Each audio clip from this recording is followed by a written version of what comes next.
अस्सलामुअलैकुम। तो जी दोस्तों, ये हमने क्या मतलब ये मैंने जनाब अपने एक बहुत ही अच्छे दोस्त यासर अरफात से मंगवाए हैं।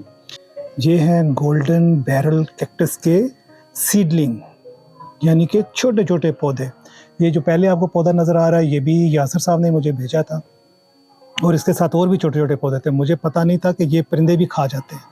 मैंने छत पे लगाए और वो परिंदे खा गए। तो ये फिर उन्होंने मुझे दोबारा भेजे हैं। आपके सामने इनको खोलते हैं। पाकिस्तान में अगर यासर साहब का नाम लिया जाए तो आप समझे वो किंग ऑफ कैक्टस हैं। कैक्टस के बारे में जितनी मालूमात और जितनी वैरायटीज़ उनके पास हैं, पाकिस्तान में शायद किसी के पास हो। तो वो इस मामले में मेरी नज़र में वो किंग है। और हमारी जो दोस्ती है बड़ी पुरानी है, शुरू भी फेसबुक से हुई थी। बल्कि फ़ेसबुक तब था ही नहीं, जब हमारी दोस्ती शुरू हुई तो फेसबुक नहीं था। तो हमारी दोस्ती 2002-2003 से, यानी कि इतनी पुरानी है। हम किसी वेबसाइट पे मिले और फिर वहाँ से हमारी दोस्ती का आगाज़ हुआ। और ये उन्होंने मुझे स्पेशल भेजे हैं मेरे लिए। ये बेचने के लिए बिल्कुल नहीं है, ये सिर्फ मेरे लिए हैं। ये पौधे बड़े भी होंगे तो मेरे घर में ही होंगे। तो दोस्तों, सब करते हैं बॉक्स ओपनिंग, लेकिन इस दफ़ा हमने की है पॉट ओपनिंग। पॉट इसलिए कि ये यासर साहब ने हमें एक गमले में बेचे हैं, और इसलिए इसका नाम हमने दे दिया पॉट ओपनिंग।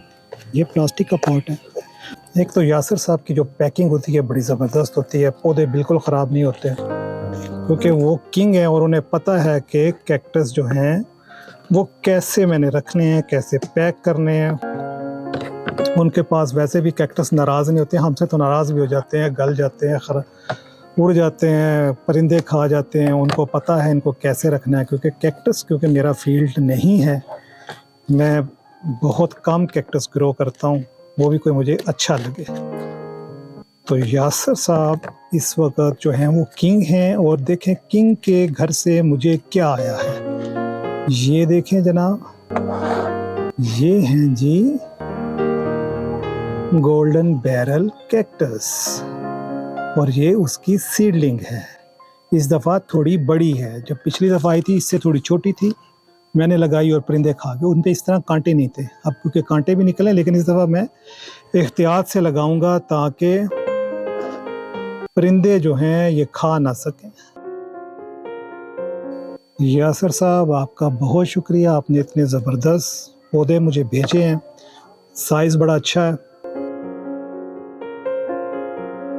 देखें जी, ये 5 पौधे हैं, एक पौधा ये है। अब मेरे पास 6 पौधे हो गए हैं, 6 पौधे, और ये हम लगाएंगे। और इस दफ़ा बताएंगे आपको कि इनको प्रोटेक्ट कैसे करना है, वो भी हम आपको बताएंगे। तो ठीक है, इनको लगाते हैं। तो ये जी हमारे पास 5 आए थे गोल्डन बैरल कैक्टस के छोटे बच्चे। तो ये हम लगाएंगे इस तरह। पहले भी लगाए थे लेकिन वो चिड़ियाँ खा गई। अब ये थोड़े बड़े भी हैं और इन पे कांटे भी ज़रा ज़्यादा निकले हुए हैं, तो इसलिए अब उनके खाने के चांसेस जो है ना कम है। लेकिन फिर भी हम इस दफ़ा इनको ऐसे प्रोटेक्ट करेंगे कि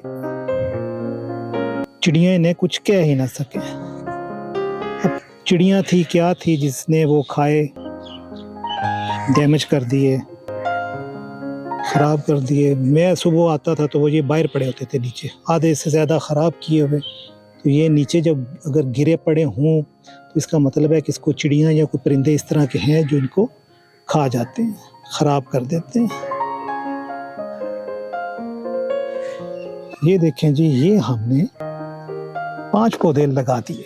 अब हम क्या करेंगे, अब ये जो प्लास्टिक की बास्केट्स आती हैं इनके ऊपर कवर भी आते हैं। तो ये देखें जी, इस दफ़ा हमारे पास कवर है, तो हम इसको इस तरह कवर लगा देंगे ताकि ये